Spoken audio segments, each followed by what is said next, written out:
Bismillahirrahmanirrahim. Assalamualaikum warahmatullahi wabarakatuh. Alhamdulillah hamdan katsiran thayyiban mubarakan fi. Asyhadu an la ilaha illallah, asyhadu anna Muhammadan abduhu wa rasuluh, la nabiyya ba'da. Sobal khair, selamat pagi anak-anak. Kaifa halukum? Semoga kalian selalu dalam keadaan sehat walafiat, dalam lindungan Allah Subhanahu wa taala dan terhindar dari penyakit. Semoga tentunya kalian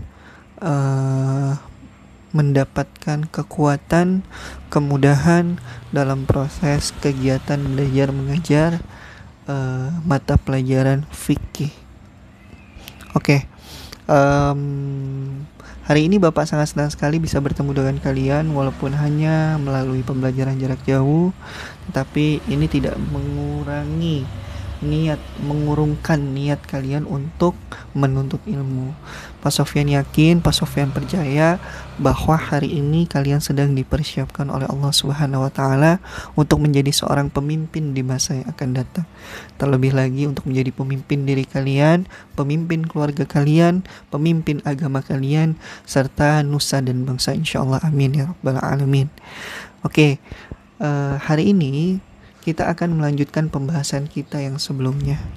Pembahasan kita yang sebelumnya adalah tentang fikih dan bagaimana perkembangannya. Dan hari ini kita akan membahas tentang satu materi, yaitu tentang ibadah dan karakteristiknya. Melanjutkan pembahasan yang kemarin kita sudah membahas tentang bagaimana konsep fikih dalam Islam, bagaimana ruang lingkup fikih, dan bagaimana periodisasi perkembangan ilmu fikih atau fase-fase perkembangan ilmu fikih. Itu kemarin kita sudah bahas tuntas di channel YouTube Bapak, yang kemarin Pak Sofyan sudah share linknya. Dan hari ini kita akan mempelajari tentang ibadah dan karakteristiknya. Tapi sebelum memulai proses pembelajaran pada pagi hari ini, ada baiknya kita berdoa terlebih dahulu dengan mengucapkan basmalah dan dilanjutkan dengan membaca doa pembelajaran. Bismillahirrahmanirrahim. Raditu billahi rabbahu bil islami dina wa bil muhammadin nabiyya wa rasulah rabbi zidni ilman warzuqni fahman. Oke, kita akan membahas tentang pengertian ibadah. Nah, di sini menurut bahasa ada 4 makna dalam pengertian ibadah. Yang pertama adalah taat atau taat, ada tunduk, kemudian ada hina, dan ada pengabdian.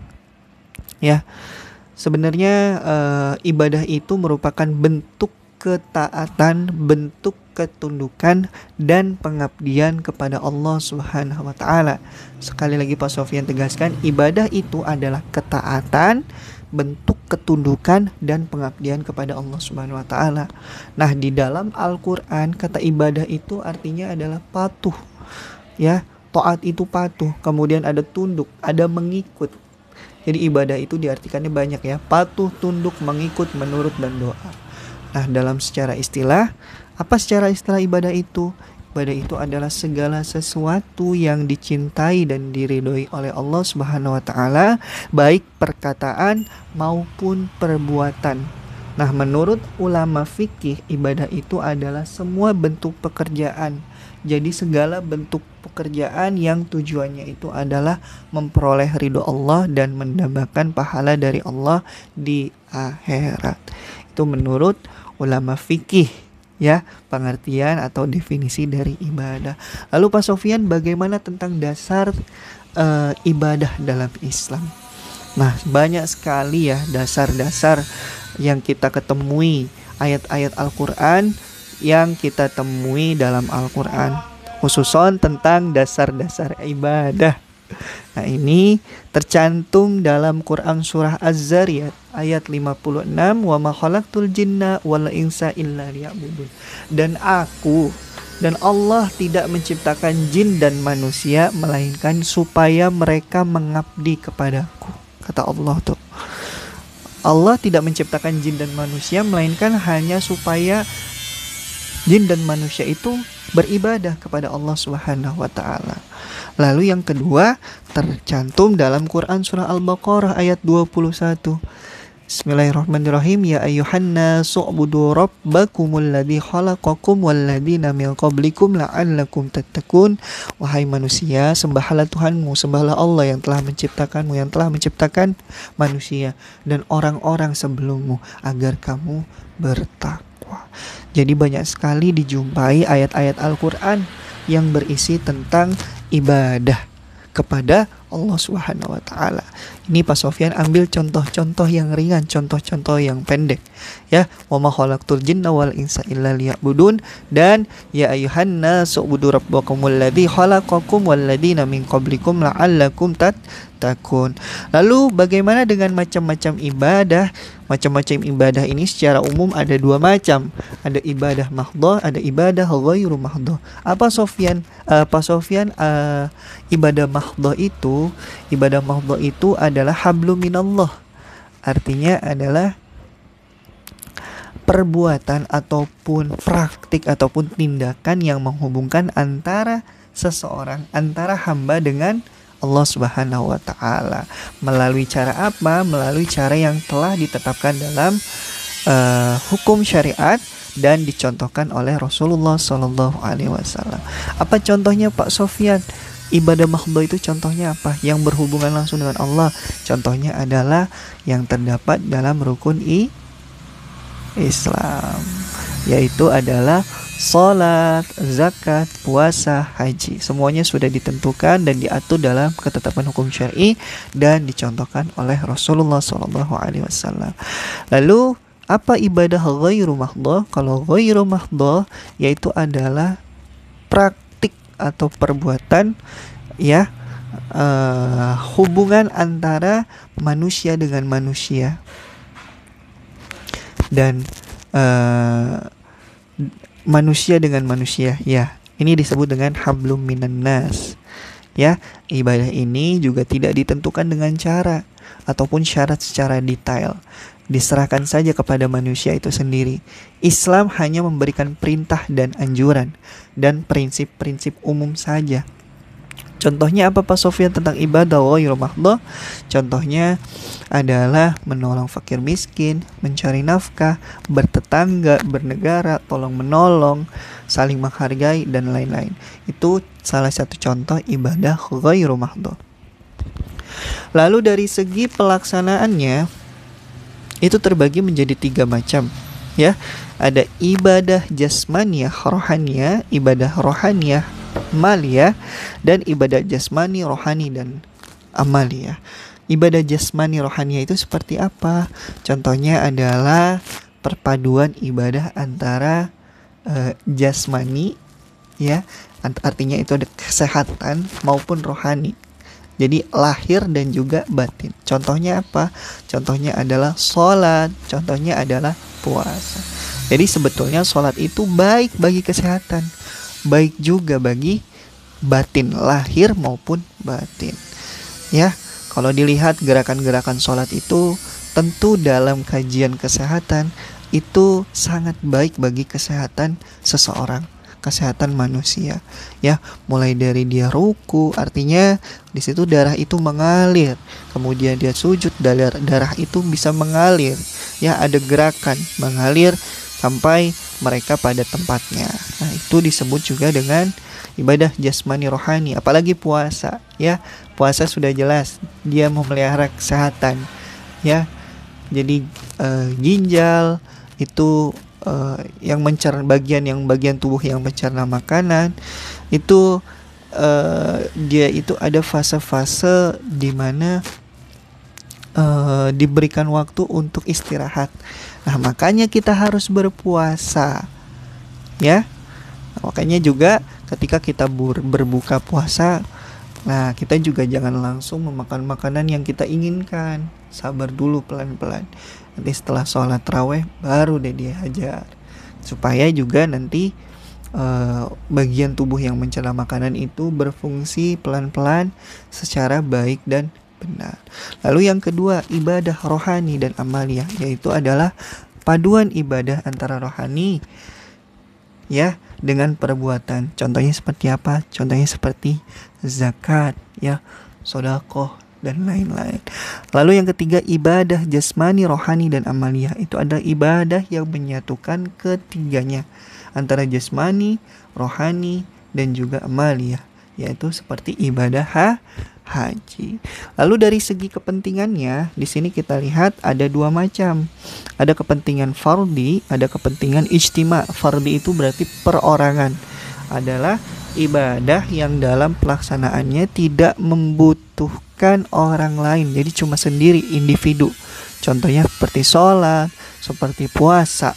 Lalu kalau ijtima, kepentingan ijtima atau masyarakat, ibadah yang dalam pelaksanaannya melibatkan orang lain seperti zakat dan haji.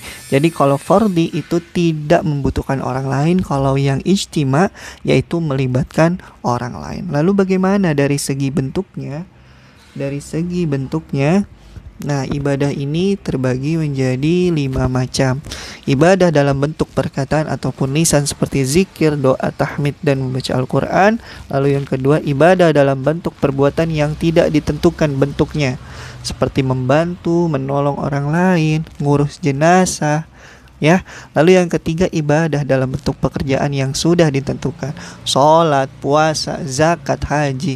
Lalu yang keempat, ibadah yang tata cara pelaksananya berbentuk menahan diri, berarti puasa, iktikaf, ihram. Lalu yang terakhir, ibadah yang berbentuk menggugurkan hak, ya, seperti memaafkan orang lain yang sudah berbuat salah kepada kita, membebaskan seseorang yang berutang kepada kita. Jadi itu ibadah yang berbentuk menggugurkan hak. Lalu terakhir, prinsip-prinsip ibadah dalam Islam. Nah, ini yang pertama tentu adalah niat ibadah hanya kepada Allah. Ini tercantum dalam Quran surah Al-Fatihah. Ya, ayat 5. Iyyaka na'budu wa iyyaka nasta'in. Hanya kepada Engkaulah yang kami sembah dan hanya kepada Engkaulah kami meminta pertolongan. Jadi betul-betul niat ibadah hanya kepada Allah, bukan yang lain. Ya, lalu yang kedua, ibadah yang tulus sama Allah semata-mata haruslah bersih dari tendensi-tendensi lainnya, dari hal-hal yang lain. Apabila sedikit saja ada niat ibadah bukan hanya karena Allah, tapi karena sesuatu yang lain atau dalam bentuk seperti riya atau ingin dipuji orang lain, maka rusaklah ibadah itu. Itu dalam Quran surah Al-Kahfi ayat 110. Lalu yang ketiga, keharusan untuk menjadikan Rasulullah sebagai teladan dan pembimbing dalam ibadah. Ini tercantum dalam Quran surah Al-Ahzab ayat 21. Laqad kana lakum fi Rasulillahi uswatun hasanah. Sesungguhnya telah ada pada diri Rasulullah adalah suri tauladan yang baik bagi manusia, bagi kalian. Ya, Rasulullah itu adalah suri tauladan, pembimbing dalam segala bentuk ibadah. Lalu yang keempat, ibadah itu punya kadar, punya batasan, punya waktu yang tidak boleh dilampaui oleh manusia. Jadi kalau kita sholat berarti harus sesuai waktunya. Kalau kita zakat yang dikeluarkan pun harus sesuai dengan apa yang tercantum dalam Al-Quran maupun hadis maupun sunnah yang dilakukan oleh Rasulullah SAW.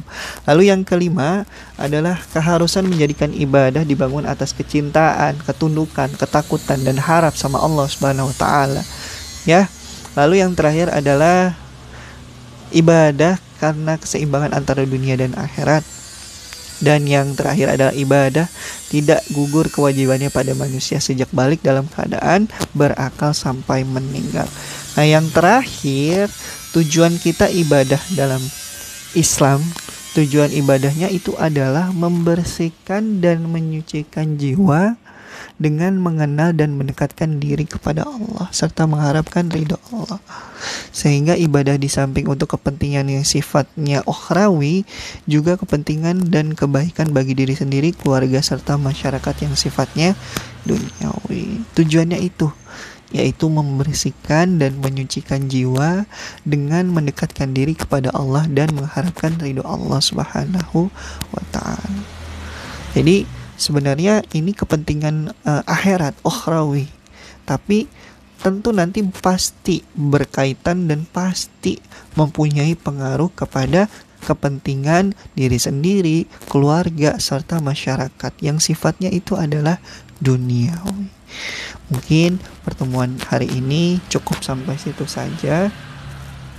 Nanti Pak Sofyan bakal share soal yang ada di e-learning, beberapa soal, dan tolong dikerjakan. Dikumpulkannya itu adalah Pak Sofyan tunggu sampai jam 3 sore kali ya. Sampai jam 3 sore. Kurang lebihnya mohon maaf. Cukup sekian, mudah-mudahan bermanfaat. Wabillahi taufiq wal hidayah. Kita akhiri dengan sama-sama mengucapkan hamdalah alhamdulillahirabbil alamin. Sekian, assalamualaikum warahmatullahi taala wabarakatuh.